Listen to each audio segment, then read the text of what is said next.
Welcome to Dr. Fred Markets. This is not financial advice. Every day, the world of finance, crypto, and artificial intelligence moves fast, really fast, and staying informed is the only way to stay ahead. That's exactly what we do here, together. Let's get into today's video. Markets are quietly betting your Grandkid's Chemo will work. Dow rips 300 points to a record while Nvidia bleeds again. Everyone screams, chips are broken. But the real trade is hiding in the weirdest corner of biotech. Pull up the longevity names. CRISPR Therapeutics up triple digits from its pandemic lows. Small-cap gene therapy names ripping 20 to 40% on any positive trial whisper. And obscure anti-aging biotechs swinging 10% in a single boring Tuesday session. Now zoom out. The U.S. longevity biotech market already sits around $25 to $30 billion, and private capital is throwing tens of billions more at don't die yet science. From Altos Labs, Jeff Bezos' immortality sandbox, to Calico, Google's in-house death problem.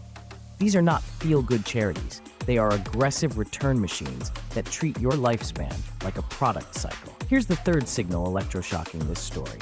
Private credit and specialty finance are sneaking into biotech, offering non-dilutive loans to drug developers, then wiring in revenue-sharing deals on future drug sales. That means some funds literally book future cancer survival as collateral, while public markets still price half this sector like a busted lottery ticket. So here's the uncomfortable question. If survival is now an asset class, why are retail investors still treating longevity like a meme, while quietly overpaying for stale boomer dividend stocks that live and die on 2% GDP growth and boring quarterly calls? Longevity biotech isn't about sci-fi immortality. It's about something far more cynical and investable. Chronic disease is a subscription business, and the market is starting to pay up for anyone who can either end or extend those subscriptions in a predictable way. On one side, you have therapies that delay the big killers: cancer, heart disease, neurodegeneration, adding 5 to 10 years of productive, insurable life. On the other side, you have insurers, governments, and megacorps who desperately want workers to stay functional longer because pensions are underfunded and healthcare costs are a grenade with the pin already out. Mechanism time, no fairy dust. Biotech valuations revolve around 3 brutal levers: probability of trial success, time to approval, and size duration of cash flows once a drug hits. Longevity plays weaponize all 3. First, a single positive phase 2 result on a senolytic or gene editing therapy can vaporize a decade of previous failure pricing and re-rate a company overnight. Second, platform tech, CRISPR mRNA cell therapies, lets one successful trial be multiplied across multiple diseases, compressing time to more shots on goal.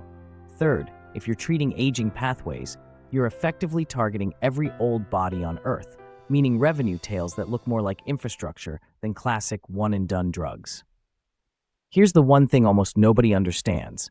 The most levered way to play longevity is not stock picking, immortality names. Does what you just heard make you want to dig deeper?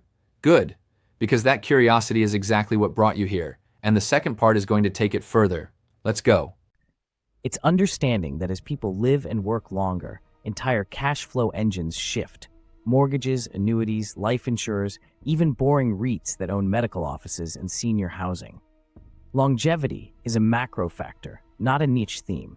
So what do you do with this? First, stop treating biotech as a casino corner of your portfolio and start treating longevity as a structural bet like aging population or AI energy demand. Screen for companies where the core thesis is extending healthy lifespan, gene editing targeting age-related diseases, senolytics, regenerative medicine, and diagnostics that catch killers early enough to turn them into manageable subscriptions. Second, if you don't want single stock drama, research the more diversified longevity or healthcare innovation ETFs, not the boomer broad healthcare funds stuffed with sleepy pharma, but the ones explicitly allocating to gene editing, cell therapy, and aging science. You're not buying miracles, you're buying a pipeline of shots on goal funded by governments terrified of pension collapse. Third, look at the second-order plays, insurers and asset managers, that are actively modeling rising life expectancy into their products.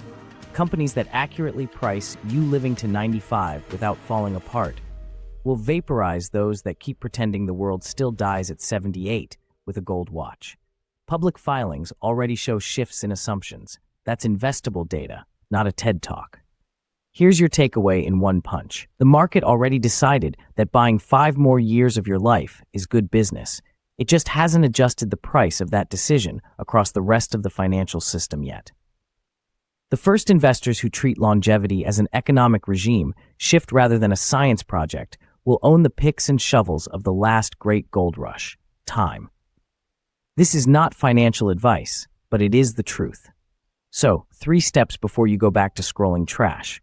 1. Write down 3 tickers or ETFs directly tied to longevity science and track their moves against the S&P for the next 90 days. 2. Read one earnings call from a life insurer or health insurer and find where they talk about changing mortality or morbidity assumptions. That's your real longevity signal. 3. Audit your portfolio. How much is betting on people retiring at 65 and dying at 80? How much gets stronger if people work longer, live longer, and need more high-margin treatment? You are already long human life, whether you like it or not. The only question is whether you're getting paid for it or just supplying the data and the premiums while someone else banks the yield.